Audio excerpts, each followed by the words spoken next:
잠시만요. 저희가 오늘 준비한 본격적인 얘기를 짚어보기 전에 대법원으로부터 들어온 속보부터 먼저 만나봐야 될 것 같습니다.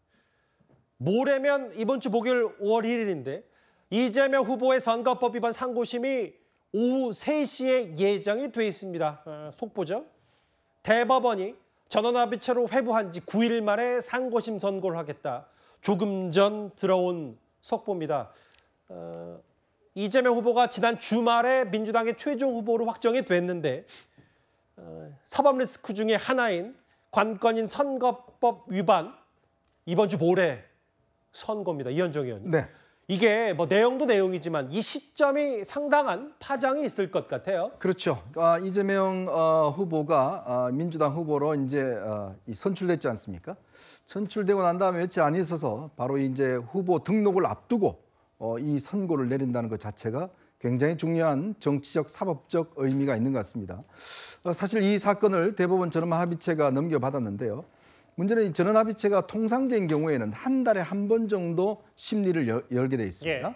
그렇게 해서 보통 결정을 내리는데 이번 같은 경우는 지금 벌써 2차례나 이 심리를 진행을 했습니다. 지난 24일 날 심리를 진행을 했고 예. 아마 오늘 정도에 이 선고 날짜를 잡았다는 걸 보면 이미 대법관들 12명입니다. 예. 12명은 이 현재 있는 법원 행정처장과 그다음에 이제 이 중앙선거관리위원장 예. 이 두 사람을 제외한 12명의 대법관들이 이 사건에 대한 아마 판단을 밝힌 게 아닌가 싶습니다. 예. 그러면 결국은 다수 의견을 따라서 전원합의체 결과가 정해지는데요.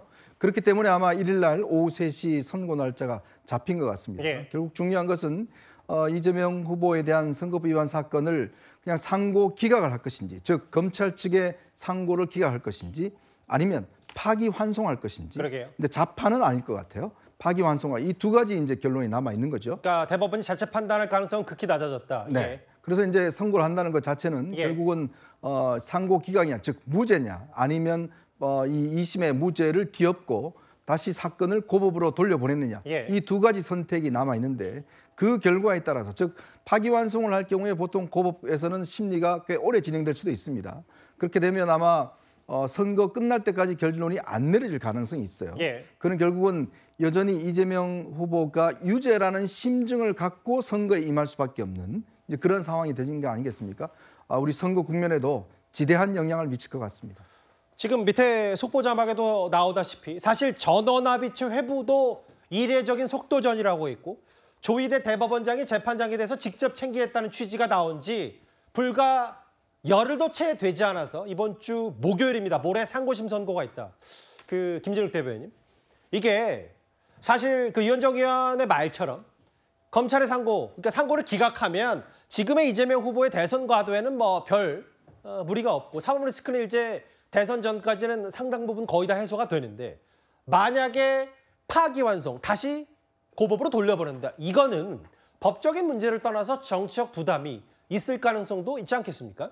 그렇긴 합니다만 그 대법원의 이례적인 신속한 선고가 예. 이 사법부가 대선에 개입하려고 하는 것 아니냐 이런 그 문제의식을 갖고 있는 분들도 있습니다. 그렇지만 저는 사법부를 존중할 수밖에 없는 상황이라고 하고 일단 저는 상고를 기각할 것이다라는 강한 확신을 갖고 있습니다만 설령 이 대법원이 파기환송의 유죄 취지의 파기환송을 한다고 하더라도 이것이 곧 바로 이재명 후보의 이 대선 불출마를 확정짓는 상황은 아닐 것이기 때문에 그 부분에 대해서 어쨌든 여전히 그 무죄 취지의 다툼을 저희는 할 수밖에 없다. 그리고 그것을 확신하는 상황 속에서 계속해서 이재명 후보의 지위를 유지해 갈 것이라고 보고요.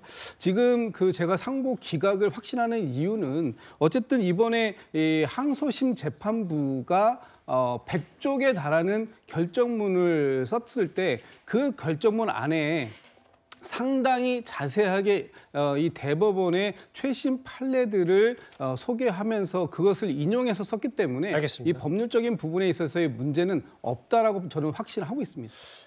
국민의힘도 이재명 후보의 선거법 상고심 신속 판결을 환영한다고 했는데 모르겠습니다. 또 그 결과에 따라서 또 환영의 또 온도차가 있을 테니까. 모레입니다. 5월 1일 오후 3시 뭐 또 대선을 앞둔 여러 변수가 될 가능성이 꽤 높은데요. 일단은 속보로 만나보기로 하고 저희 이어지는 주제에 또 이재명 후보 얘기가 준비가 돼 있으니까 그때 가서 다시 한번 심도 있게 하나하나 더 분석해 보도록 하겠습니다. 이 대법원이 부터 전해진 속보는 여기까지입니다.